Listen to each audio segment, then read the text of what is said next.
Haley's Show and Celebrity Interviews live from the Grotto with Greg Hanna. Greg's not here today, but this is an inspiring guest, former Philadelphia Eagle NFL star Trevon Hester. And dude, it's great to finally connect again. I watched your whole career. It was unreal. And literally to say, hey, I tutored this guy. So when I owned my tutoring business, I started tutoring you back in middle school, got all the way SAT, and then on to Toledo. And did you ever think NFL, we met in when you were in middle school, that you were going to play in the NFL? Did you think that was going to happen? In my mind, I felt like I had a chance or that I wanted to do it. I didn't know if it was really possible or not, but just being a little kid, that's what I always wanted to do. So yeah, exactly. So from that process, that transition from high school to college, how did you transition? Was that a challenge for you? And explain that process to being at Toledo and then getting the opportunity to play in the NFL and star in the NFL in so many ways with your highlights with the Eagles in your career. Yes, sir. Honestly, like you said,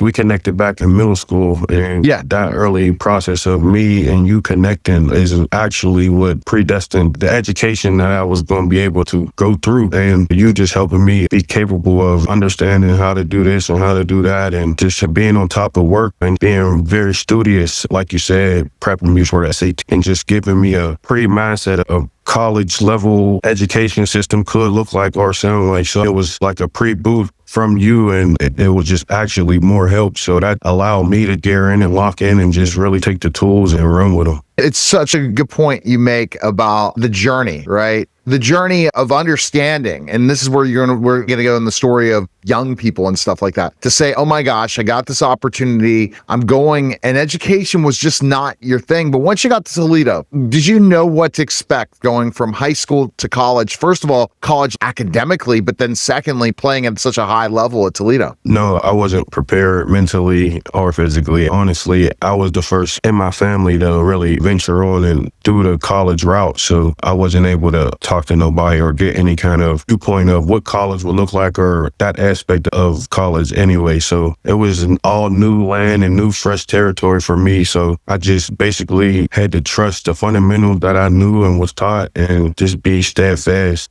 What do you think the biggest challenges were? You said not physically or mentally. Let's go to the mental side. Was it hard academically at first to see how to be able to balance books and football because of the amount of time? Oh, yeah. You step onto a college campus, you're quote unquote a student athlete. So student first. And when you get into those dorm classrooms and it's 50 to 60 students and you're sitting in there for a few hours and you're learning about something that you might not really have an interest in. It's, this is real. And this is something that I need to lock in and focus in on and find an interest in and be able to do. And it was piece by piece, just really just setting it up and taking just every step, just one step at a time. Exactly that, one step at a time. So important in the process. And what did you discover about yourself in college?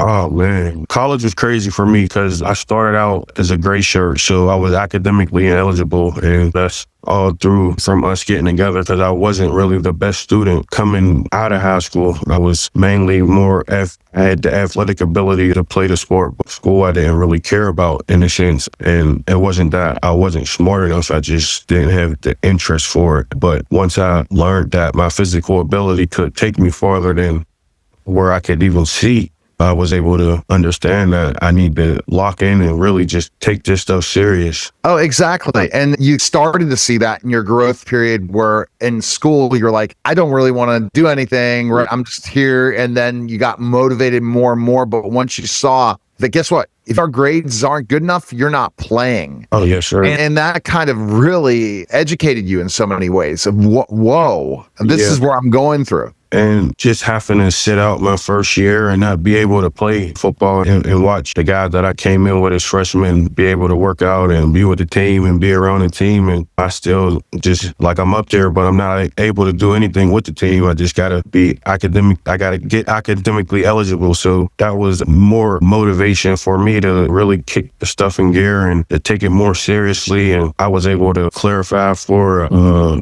a degree, and now I got a criminal justice degree, and I can brag about stuff like that now. Exactly. And let's talk about on the field. How highly recruited were you going to Toledo? I had about 10 offers, 10 to 13 offers, I would believe. And I had a few big ones, but Toledo was one of the offers that came in first. They offered me when I was a sophomore and I was young, and they just stayed around. They was a program or was a coaching staff that just consistently called, checked in, and showed up and was visible in the school. I felt comfortable choosing Toledo, and I felt like that coaching staff will help me out a lot. But as far as coming out of high school, I wouldn't say I was the highest recruited guy. I was a top rated guy coming out of PA, probably top 30 in the class, top 15 at my position. Again, my grades wasn't the best. A lot of colleges weren't coming in to scoop me up because they didn't trust that I would have the ability to finish college or even make it in college. And so once you got there, playing, what were prospects of playing at first? Were you shocked at who you were competing with, the challenges involving just playing? Yeah, just the college aspect of it is different. But guys are a lot stronger, they're older, they're faster, and they train a lot harder. For me,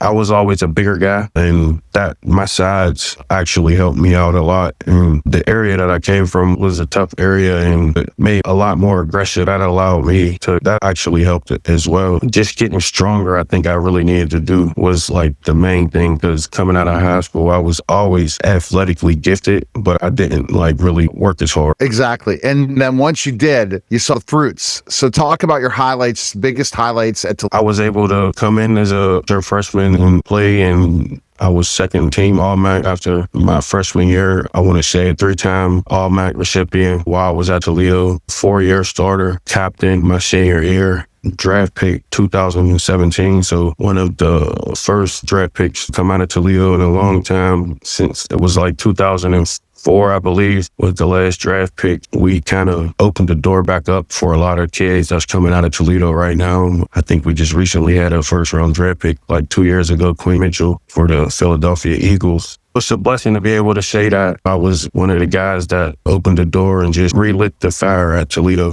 Yeah, you definitely did. That's got to feel awesome in those stories. And I remember talking to people who played in schools like the MAC and been able, or not highly recruited, highly draft picks, NFL players, and to see how you open the door, it's got to feel great. And we're going to go back in that story of you going back to Toledo to coach after your success. But let's just dive into specifically enough. You were drafted by who? The Oakland Raiders, round 7, pick 242. All right. So what did you feel like when you got the call? Talk about that. I still remember it like it was yesterday. I'm at my mom's house back in Penn Hills. The family's all there. It's day 3 of the draft. I'm sitting around, waiting around all day, just watching the names go, watching them go, getting calls from teams saying to stay ready, or just piquing interest, or just asking questions, or stating that they would like to pick me up after the draft or this or that. So by the time my name was coming up, I was already thinking maybe it just might not happen. But lo and behold, I had got a call from the head coach, Jason Candle, at Toledo.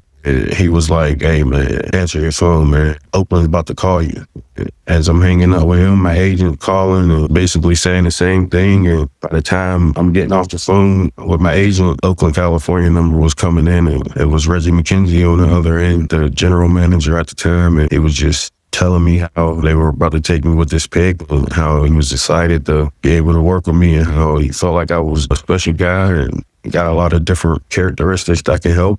I was very excited. We were down in the basement when I got the call. My family and all of them was still upstairs. It was just me and all of my brothers downstairs. And so they were already downstairs, like jumping around, going crazy. And so my family upstairs, they heard it and they started going crazy. And everybody in the house was just going bananas. And by the time the house erupted, like it was like everybody outside on the streets was like, it was almost like a block party that day. So it was special night. All right. So you get drafted, and then you see the Raider history. We're going to talk the Raider history, then the Eagle history, and I guess all the certain NFL teams' history. Yes, sir. Think about once you put the silver and black on as a Pittsburgher. Yes, sir.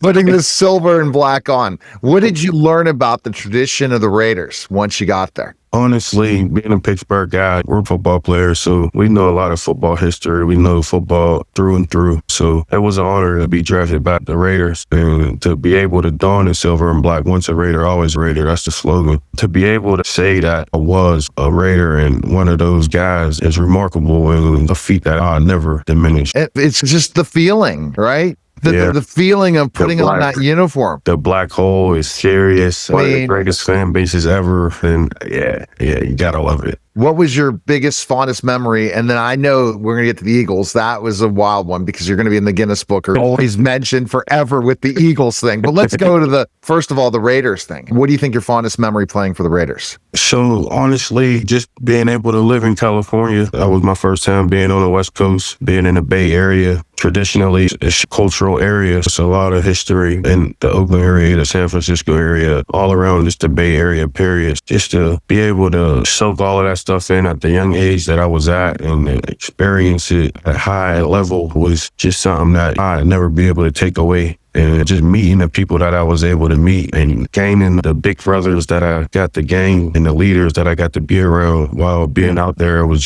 something that I don't take for granted. You don't take for granted. You feel in your heart and you say to yourself, really, this really happened. And so you go ahead and you leave the Raiders and tell us the story because I think it was a wake-up call, but also an opportunity. Yes, sir, it was. My rookie year actually went pretty smooth. I played 14 games out of the 17, I believe there was. I think I missed the last 2 due to an ankle injury or something like that. But I actually played a pretty smooth rookie season, but that season just didn't go too well organizationally wise. So they ended up getting a different coach and going in a different direction. So they fired Coach Del Rio. And once they fired Coach Del Rio, the whole staff followed. So they brought in Coach Gruden and came back my second year, which would be the redemption year. And I had a great training camp and loved the staff over there with Gruen and made the team, actually made the active 53 roster. But literally the day after making it, they released me or something like that. So it was, like you said, a wake up call and something that was just different and unexpected. And I just had to sit back and really just be ready for what was the next opportunity. But luckily I was able to put a lot of good film out there and my phone was actually ringing. You end up in the Eagles. And I looked at the Wikipedia. So the biggest ones are we're going to highlight in this because we could talk for hours. This is a half-hour interview, but we're going to get the opportunity or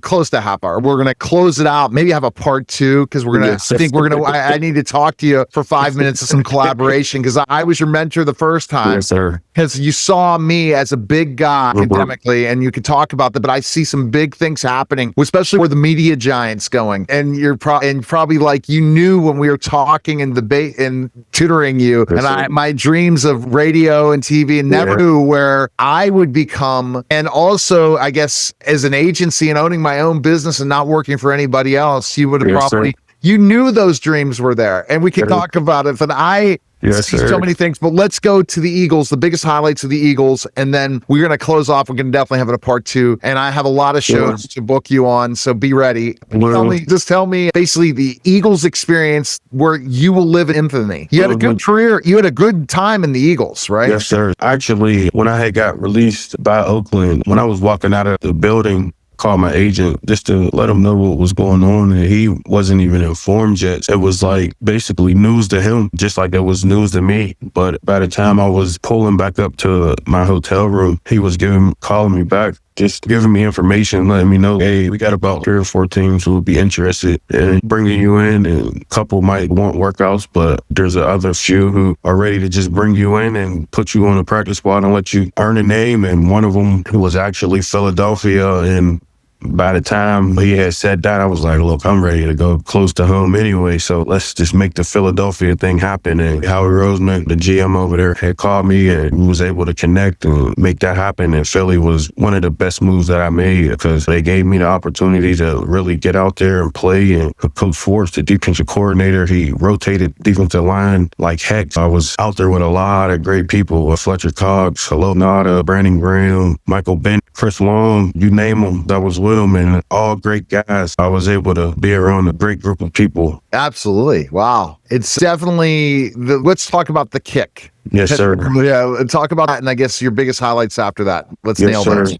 Chicago, wild card, playoffs, and I'm playing sparingly. It wasn't one of my greatest games, but they're driving the last minute. They're driving. They're getting closer. I think like they got to like around like our 40 and we kind of held them up. They go out for a field goal and I'm just thinking in my head, I'm like, hey, you got to sell out for this play. Whatever you can do, just put your head down and just go as hard as possible. And actually lined me and hello lined up next to each other. And man, we just shoot that guy. When I raise up, put my hand up, and literally I just feel the ball just graze the top of my head.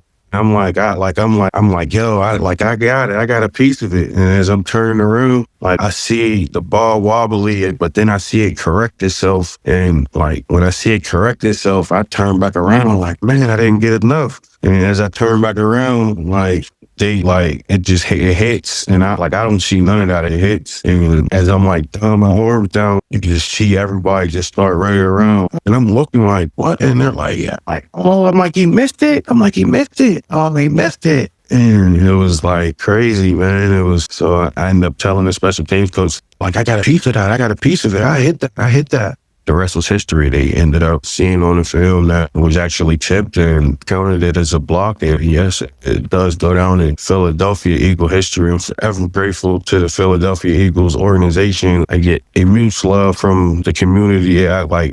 Philly loves me. Anytime I see an Eagles fan and they've found out who I am, I'm ready to buy drinks on them, rounds on them. So yeah, shout out to Philly. Oh my goodness. You never thought you'd say a shout out to Philly. Never thought that would happen for sure. So latest, just a quick update right now. We're going to do life after football in part 2 for sure. Tell me specifically what's happening with you now. You're coaching Penn Hills. Yes, sir. This will be my second year right now. Penn Hills High School. That's where I graduated from and played football. So just trying to be a voice, be active, help the kids, and just be mindful of trying to let them know like where they can go and how they can get up out of their situations. All right. Well, fantastic. Appreciate it, Trey. Thanks again, man. Yes, sir. Thank you, man. I appreciate it. All right. That's special simulcast, the Neil Haley Show. And, one more question. All right. So here's my final question for you. What is the most important thing in life you've ever learned? This is from Greg Hanna of Toss C3 and Celebrity Interviews Live from the Grotto. What is the most important thing in life you ever learned? The most important thing in life that I've ever learned? That's a deep question. I've learned a lot in life. I say be gracious.